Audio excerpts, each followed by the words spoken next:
आते हैं आपके मरते आपके क्वेश्चन पे। अगला क्वेश्चन देखते हैं। इसमें ये है कि x1 x2 x3 x4 IID है, कॉन्टिन्यूअस डिस्ट्रीब्यूशन है।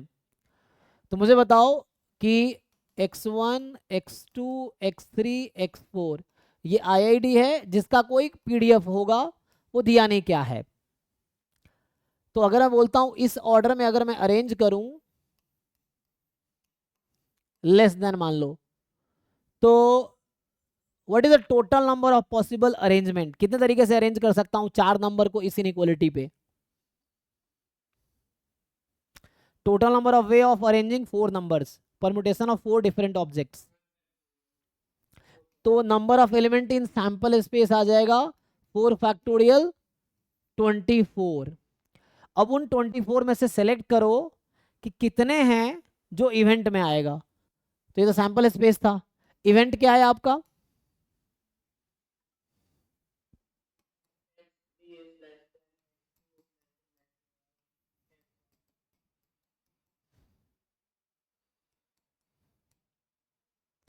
अब बताओ ये 24 डिफरेंट कॉम्बिनेशंस बनेंगे, तुम्हें क्या लगता है इनमें कितने आएंगे? देखो इसको अगर खोलूंगा ना, तो समझो इसमें क्या क्या आएगा। मैं ई में लिख रहा हूँ क्या क्या आएगा, देखो। तो ई में क्या होगा? अब मैक्सिमम ऑफ x1 x4 समझ आता है? इसका क्या मतलब है कि जो भी लार्जर होगा, है ना। तो दो केस बनाओ। मान लो x1 लार्जर है और x4 छोटा है, मान लो अभी के लिए। क्या है? x4 स्मॉलर है, x1 is the larger one. मैं बोल रहा हूँ दो केस है यहाँ पे। एक केस है कि x1 लेस देन x4 हो सकता है, दूसरा केस है x1 मोर देन x4 हो सकता है। यही पॉसिबिलिटी है ना। ये कॉन्टिन्यूअस है तो इक्वल कभी नहीं होगा, आपको पता है ना। कॉन्टिन्यूअस में इक्वलिटी या प्रोबेबिलिटी जीरो आती है। कॉन्टिन्यूअस का क्या डेफिनेशन लिखाया था मैंने? ये कॉन्टिन्यूअस है ना। हाँ, x1 बराबर x2 ये भी जीरो आएगी, और वो x बराबर x की प्रोबेबिलिटी जीरो आती है, ये भी इक्वलिटी लगाओगे तो जीरो ही आएगी। इसलिए इक्वल वाला कंसीडर नहीं करेंगे, है ना। तो ये मोर लेस वाला। अब मैंने यहाँ पे कहा कि x1 लेस देन x4 है, तो इन दोनों में मैक्सिमम कौन है अभी? चलो x4। तो x4 मैक्सिमम है ना। तो x4 यहाँ पे आ जाएगा इसकी जगह पे। अब क्या लगता है x1 कहाँ हो सकता है?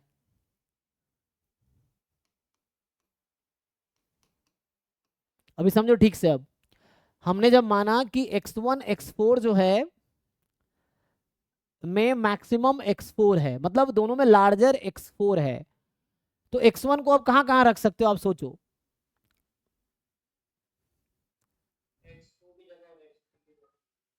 चार, इसमें तीन केस बनेंगे।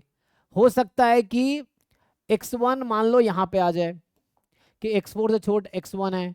दूसरा केस में हो सकता है x3 less than x1 less than x2 less than x4। तीसरा केस में हो सकता है कि x1 less than x3 less than x2 less than x4। तो x1 यहाँ भी आ सकता है, यहाँ भी आ सकता है, यहाँ भी आ सकता है, क्योंकि हमें पता है x1 छोटा है। अब पता नहीं कहाँ पे है, x2 x3 कंपेरिजन किया ही नहीं हमने, तो कहीं भी हो सकता है वो। तो ये पॉसिबिलिटीज हैं। तीन यहाँ पे आई, वैसे ही तीन यहाँ पे आ जाएंगी।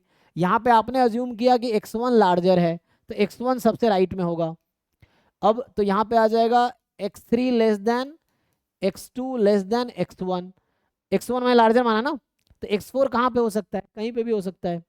तो कहाँ पे आएगा? हाँ, कहीं भी हो सकता है। नहीं, ऐसा भी हो सकता है, या हो सकता है x2 से छोटा भी हो। हमने कहा है x1 से छोटा है, लेकिन हमें हो सकता है कि वो x2 से भी छोटा हो। हमने कंपैरिजन थोड़ी किया है, इसने ये थोड़ी कहा कि स्ट्रिक्टली वो है, वो तो कहीं भी हो सकता है। x3 मैं एग्जांपल से भी बता सकता हूँ अगर चाहो तो। x1 less than x2 less than x3 less than x4। ये तीन केस यहाँ हुए, तीन केस यहाँ हुए, कितने आ गए फेवरेबल केसेस? 6। तो यहाँ पे लगा दो क्लासिकल डेफिनेशन ऑफ प्रोबेबिलिटी, क्या कहती है?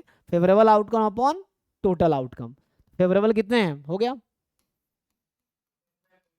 तो इसमें फेवरेबल 6 है, इसमें 24 है, तो आंसर 1/4 आ गया।